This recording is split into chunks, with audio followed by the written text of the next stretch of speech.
If you want to change the world, start off by making your bed. If you make your bed every morning, you will have accomplished the first task of the day. It will give you a small sense of pride, and it will encourage you to do another task, and another, and another. And by the end of the day, that one task completed will have turned into many tasks completed. Making your bed will also reinforce the fact that the little things in life matter. If you can't do the little things right, you'll never be able to do the big things right. And if by chance you have a miserable day, you will come home to a bed that is made, that you made. And a made bed gives you encouragement that tomorrow will be better. To pass SEAL training, there are a series of long swims that must be completed. One is the night swim. Before the swim, the instructors joyfully brief the students on all the species of sharks that inhabit the waters off San Clemente. They assure you, however, that no student has ever been eaten by a shark, at least not that they can remember. But you are also taught that if a shark begins to circle your position, stand your ground. Do not swim away. Do not act afraid.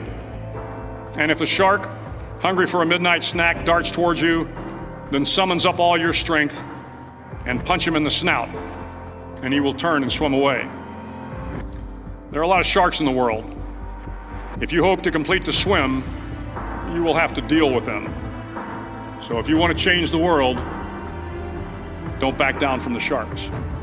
Over a few weeks of difficult training, my SEAL class, which started with 150 men, was down to just 42. There were now 6 boat crews of 7 men each.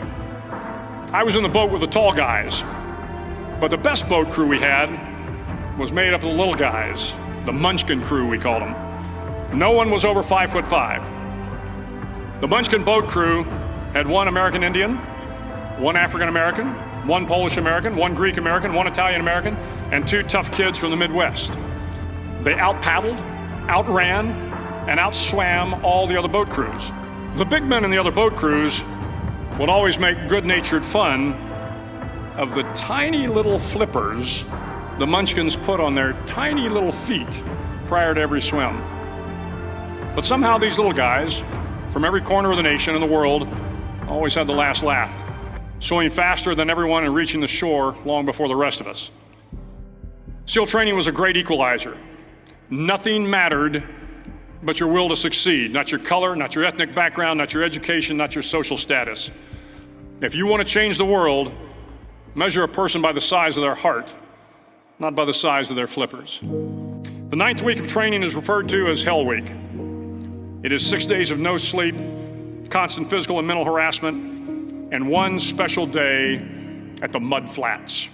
The Mud Flats are an area between San Diego and Tijuana where the water runs off and creates the Tijuana Sloughs, a swampy patch of terrain where the mud will engulf you. It is on Wednesday of Hell Week that you paddle down to the Mud Flats and spend the next 15 hours trying to survive this freezing cold, the howling wind, and the incessant pressure to quit from the instructors. As the sun began to set that Wednesday evening, my training class, having committed some egregious infraction of the rules, was ordered into the mud. The mud consumed each man till there was nothing visible but our heads. The instructors told us we could leave the mud if only 5 men would quit. Only 5 men, just 5 men, and we could get out of the oppressive cold.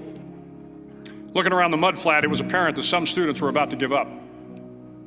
It was still over 8 hours till the sun came up. 8 more hours of bone-chilling cold. The chattering teeth and the shivering moans of the trainees were so loud, it was hard to hear anything. And then one voice began to echo through the night. One voice raised in song. The song was terribly out of tune, but sung with great enthusiasm.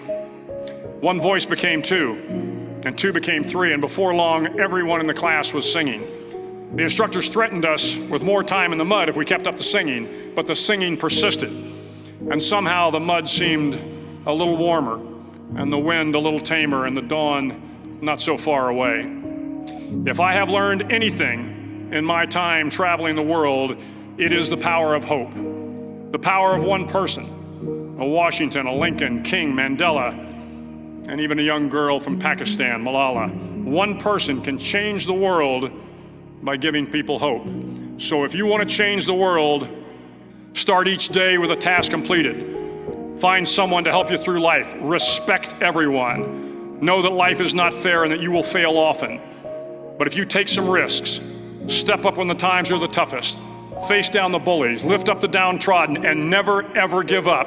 If you do these things, the next generation and the generations that follow will live in a world far better than the one we have today. And what started here will indeed have changed the world for the better.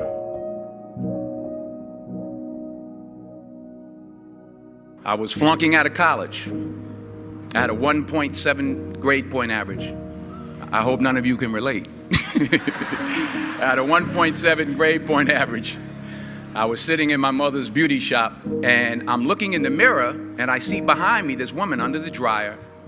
And every time I looked up, she was looking at me, just looking me in the eye. And I didn't know who she was, and I said, she said, somebody give me a pen, give me a pencil, I have a prophecy. March 27, 1975, she said, boy, you are gonna travel the world and speak to millions of people. Now mind you, I was flunked out of college. I'm thinking about joining the Army. I didn't know what I was gonna do, and she's telling me I'm gonna travel the world and speak to millions of people. Well, I have traveled the world, and I have spoke to millions of people. But that's not the most important thing, the success that I had. The most important thing is that what she taught me and what she told me that day has stayed with me since. I've been protected, I've been directed, I've been corrected. Fail big. That's right. Fail big. You only live once, so do what you feel passionate about. Take chances professionally. Don't be afraid to fail. There's an old IQ test, was 9 dots, and you had to draw 5 lines with a pencil within these 9 dots without lifting the pencil. The only way to do it was to go outside the box. So don't be afraid to go outside the box. Don't be afraid to think outside the box. Don't be afraid to fail big, to dream big. But remember, dreams without goals are just dreams, and they ultimately fuel disappointment. So have dreams, but have goals. Life goals, yearly goals, monthly goals, daily goals. I try to give myself a goal every day. And understand that to achieve these goals, you must apply discipline and consistency. You have to work at it every day. You have to plan every day. You've heard the saying, we don't plan to fail, we fail to plan. Hard work works. Working really hard is what successful people do. And in this text, tweet, twerk world that you've grown up in, remember, just because you're doing a lot more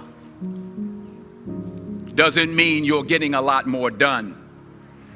Remember that. Just because you're doing a lot more doesn't mean you're getting a lot more done. Don't confuse movement with progress. My mother told me, she said, yeah, because you can run in place all the time and never get anywhere. So continue to strive, continue to have goals, continue to progress. And anything you want good, you can have. So claim it. Work hard to get it. When you get it, reach back. Pull someone else up. Each one, teach one. Don't just aspire to make a living. Aspire to make a difference.